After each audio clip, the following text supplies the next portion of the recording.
Hello friends, మీరు కూడా tickets book చేసుకోకుండా తిరుమల వెళ్ళాలనుకుంటున్నారా? అయితే ఈ వీడియో మీకోసమే. మేమైతే హిందూపూర్ నుండి స్టార్ట్ అయిపోయాము. ఒకవేళ మీకు వెళ్ళేదారిలో టైం ఉంటే మీరు ఘాటికి కూడా వెళ్ళొచ్చు. ఇంకా వెళ్ళేదారిలో మీరు ఏ టెంపుల్స్ చూడొచ్చో కూడా మేము ఈ వీడియోలో మీకు చెప్తాం. మేమైతే బెంగళూరు హైవేలో వెళ్ళాము. ఇంకొక రూట్ కూడా ఉంది, కానీ మేము అలా వెళ్ళలేదు, ఎందుకంటే హైవేలో అయితే రోడ్స్ బాగుంటాయి కాబట్టి.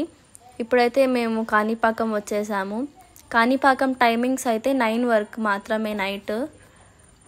ఈ టైంలో వస్తే అసలు ఇక్కడ ఎవ్వరు మనుషులే లేరు, అంత ఖాళీగా ఉంది. ఈ టైంలో అయితే మేము 5 minutes వరకు దేవుణ్ణి చూసాము. అలా కాణిపాకం వెళ్ళిన తర్వాత మేమైతే తిరుపతి ఎంటర్ అయిపోయాము. తిరుపతిలో శ్రీనివాసం కాంప్లెక్స్లో అయితే మా పేరెంట్స్ టికెట్స్ తీసుకున్నారు. ఇక్కడ ఎర్లీ మార్నింగ్ 3 o'clockకే టికెట్స్ స్టార్ట్ అయ్యాయి ఇవ్వడం. ఇంకా మేమెవరూ టికెట్స్ తీసుకోలేదు, ఎందుకంటే మేము నడుచుకొని వెళ్ళాలనుకున్నాం కాబట్టి. ముందు రోజే ఇంటర్ స్టూడెంట్స్కి ఎగ్జామ్స్ అయిపోయాయి. అందుకేనేమో ఇంటర్ స్టూడెంట్స్ అంతా సాటర్డే కొండకు దారి పట్టారు. మనం కూడా ఇంటర్ పిల్లలందరూ మంచిగా పాస్ అవ్వాలని కోరుకుందాము. ఇక మేమైతే 5:30కి అంతా రెడీ అయిపోయి శ్రీనివాసం కాంప్లెక్స్ నుండి ఆటోలో అలిపిరి మెట్ల దగ్గరకు వచ్చేసాం.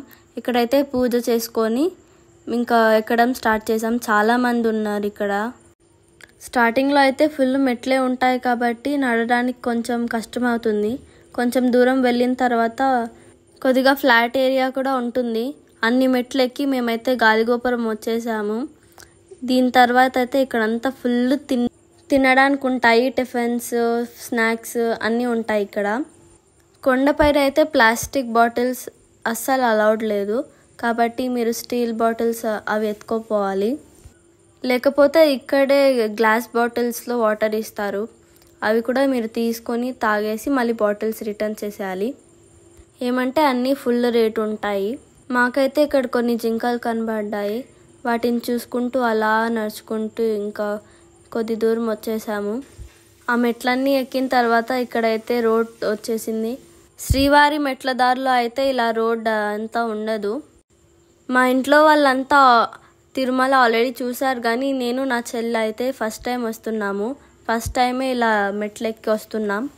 అలాగే కొంచెం దూరం నడుచుకుంటూ వస్తే ఇక్కడ మోకాలు మెట్లు వచ్చేసాయి. మేమైతే ఒక 25 ఎక్కుంటాము. ఇదే ఎండింగ్, అన్ని మెట్లు ఎక్కేసాము. మేమైతే ఫ్రీ దర్శనానికి వచ్చాము. కంపార్ట్మెంట్లో మేము 14 hours ఉన్నాము. మాకు సండే ఎర్లీ మార్నింగ్ 4 o'clockకి దర్శనం అయింది. దర్శనం అంతా అయిన తర్వాత బయటకు వచ్చి లడ్డూలు తీసుకొని ఇంకా కాళహస్తికి కూడా వెళ్ళాము. ఇంకా దర్శనం అయిపోయిన తర్వాత మేము అలా బయటకు వచ్చేసాము. మేము కంపార్ట్మెంట్లో ఉన్నప్పుడు అయితే బయట ఫుల్ మంచు పడింది, ఇప్పుడంతా తగ్గిపోయింది. ఏంటో అందరూ ఇక్కడ ఫోటోలు తీసుకుంటున్నారు, అందుకే 2 సార్లు చూపించాను. తిరుమలలో ఎనీ టైం రోడ్లు బిజీగానే ఉంటాయి కాబట్టి భయపడాల్సిన పని లేదు. పోలీసులు కూడా అక్కడక్కడ ఉంటారు. మేము వచ్చేటప్పుడు మెట్లు ఎక్కొచ్చాం కాబట్టి ఇప్పుడు కార్లో వెళ్తున్నాం. తిరుమల అయితే ఇంత అందంగా ఉంటుందని నేను అస్సలు అనుకోలేదు. మేము 14 hours కంపార్ట్మెంట్లో ఉన్నప్పుడు అయితే లంచ్, డిన్నర్ అన్నీ పెట్టారు. ఈవినింగ్ పాలు కూడా ఇచ్చారు. అక్కడ అన్ని అవర్స్ వెయిట్ చేసినా దేవుడిని చూసేటప్పటికి ఒక్క నిమిషంలో మేము పడిన కష్టాలన్నీ తీరిపోయాయి అనిపించాయి. ఇక్కడ దేవుడిని ఇదంతా చూసిన తర్వాత అర్థమైంది అందరూ ఎందుకు తిరుమల వెళ్ళాలి అనుకుంటారో అని. బండిలో వెళ్ళడం కన్నా నడుచుకుంటూ వెళ్తేనే చాలా బాగుంటుంది అనుకున్నాను, కానీ 2 చాలా బాగున్నాయి. అలాగే మీరు తిరుమలకి ఎన్నిసార్లు వెళ్ళారో, కంపార్ట్మెంట్లో ఏమేమి చేశారో, ఎలా ఎంజాయ్ చేశారో అని కమెంట్లో చెప్పండి. మేము ఇంకా కిందకు వచ్చేటప్పటికి సన్ రైజ్ అవుతూ ఉంది. ఇక్కడ నుండి చూడడానికి చాలా బాగుంది. తిరుపతి అయితే అంతా చిన్నగా కనిపిస్తున్నాయి. మీకైతే తిరుమలకు బస్సో, కారో, బైకో దాంతో వెళ్ళడం ఇష్టమా, లేకపోతే నడుచుకుంటూ వెళ్ళడం ఇష్టమో కమెంట్స్లో చెప్పండి. తిరుమలలో అన్నదానం అయితే అస్సలు మిస్ అవ్వకండి, చాలా బాగుంటుంది. దారిలో జింకలు వచ్చినట్టు పులులు, సింహాలు ఎక్కడొచ్చేస్తాయో అని నేనైతే చాలా భయపడ్డాను.